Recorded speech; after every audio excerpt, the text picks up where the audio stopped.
It was at this moment he knew. He f***ed up.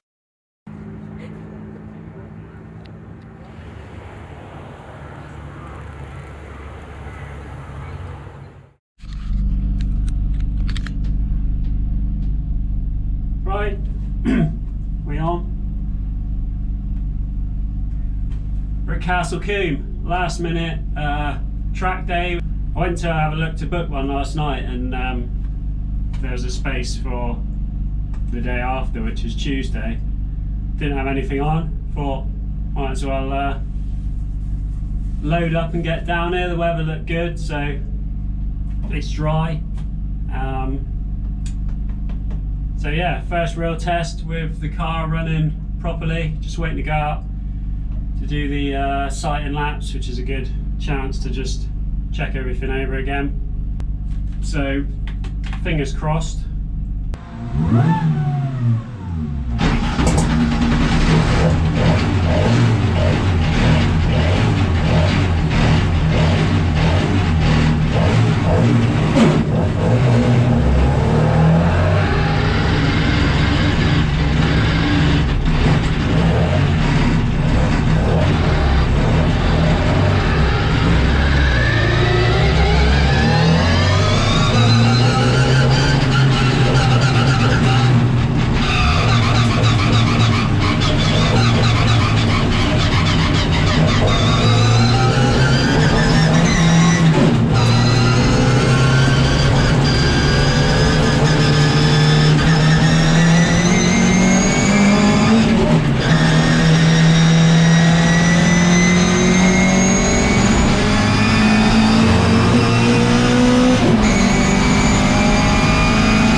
So after coming in and changing my pants, a quick inspection showed I had oil sprayed all over the front left brake, which had come off. The oil had got onto the alternator pulley or the bottom pulley and just sprayed it all across the brake, and that's why it pulled the car over to the right as soon as I got on the brakes.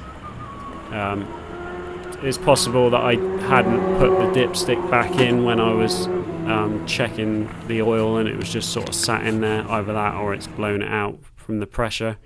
Also got a water leak, which is just from where those bolts had rattled loose a little bit. So I need to make sure there's spring washers on every bolt on the engine, because a lot of bits seem to be vibrating loose. That was an easy fix, just nipped it up. A bit of rust there, which I think I need to flush the system out, probably where that block had been sat for quite a few years, not being used. So got all the oil cleaned up, and yeah, it was an easy fix, but the day didn't go without its challenges. The main one really was with changing gear. I was just having a nightmare getting gears, and it was really affecting the time in the car. So you'll see from this clip now.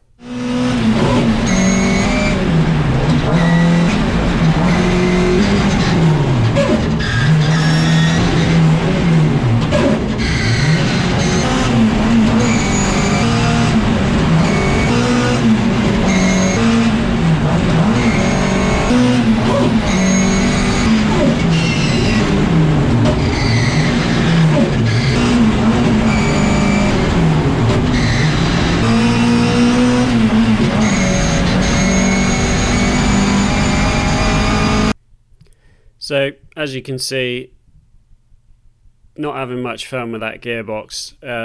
I've tried adjusting the linkage. I've made sure the clutch is working as it should. Yeah, I just can't seem to change gear properly in it. I've never had any issues with any other car, and as much as everyone keeps telling me that it's just the nature of those jackknife dog boxes, I just can't see me getting on with that, because it's so distracting when you're trying to drive like smoothly and fast, and it just completely takes your concentration away from anything else other than changing gear. So yeah, that's obviously an issue. The handling of the car is absolutely like next level. I've never driven anything that you can just go round the corner that fast in. I don't feel like I was anywhere near the limit. That lap that you watched was a 123 flat, which is quite a long way off where it would need to be. I think to be anywhere near sort of mid-pack around Castle Combe, I'd have to be looking at around a 118. So 5 seconds to find there, but I think I could knock a few seconds off that just with time in the car, not changing anything. And then also got to take into account that I'm probably 20 horsepower down. I don't have a limited slip diff in the car at the moment, so that's going to be something I'll need for sure. The issue with the gearbox is definitely slowing me down a bit. The other issue is the brakes are very grabby. As you ramp the pedal up, it's not a linear feel. They suddenly ramp up when you get hard on the brakes, which just makes it quite difficult to feel the braking point, the maximum braking point. And also the car was squirming under heavy braking, which I found out why that was, which you'll see in a minute. But yeah, this is back at the workshop, just checking over everything. Went through the valve clearances, a couple of those needed nipping up a little bit. And then I also wanted to check the compression after I'd actually run the car properly to see if the cylinder pressures had evened out. And as you can see there, looks like they have. The one of them, which is a bit high, I think is just where you get oil that runs down the exhaust valve on whichever exhaust valve's left open, because there's no valve stem oil seals on the exhaust valves. So I think you just get a bit of oil run down there, and then that gets into the cylinder and then gives you a different sort of reading. Like, if you were to put some oil down the bore. That's my theory on that. So drain the catch can to see how much oil it's sort of spitting out through there, and that's the first time I've drained it. So it didn't seem unreasonable to me. Let me know what you think on that. It is using a bit of oil. It would go from the full mark on the dipstick to probably just below halfway down in about 10 laps. So I think if you did 20 laps, you'd be going from the full line on the dipstick to the minimum line on the dipstick. Again, depending on who I speak to, that could be normal. But it's not smoking. It's not breathing heavily, as far as I can tell. Really, other than the little oil leak issue, it ran sweet as a nut all day.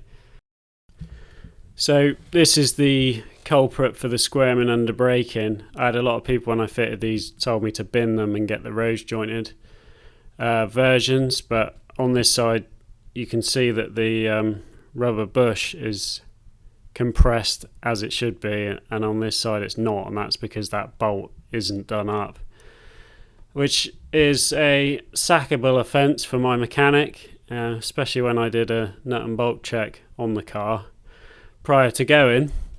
But that's gonna definitely have caused that squirming around under braking as that was moving. But yeah, I will be getting rid of those and replacing them with the rose jointed versions. Lucky that's a nylock nut on there. So all in all, really good day. I definitely got to experience what these cars are all about, and I can see why people absolutely love them.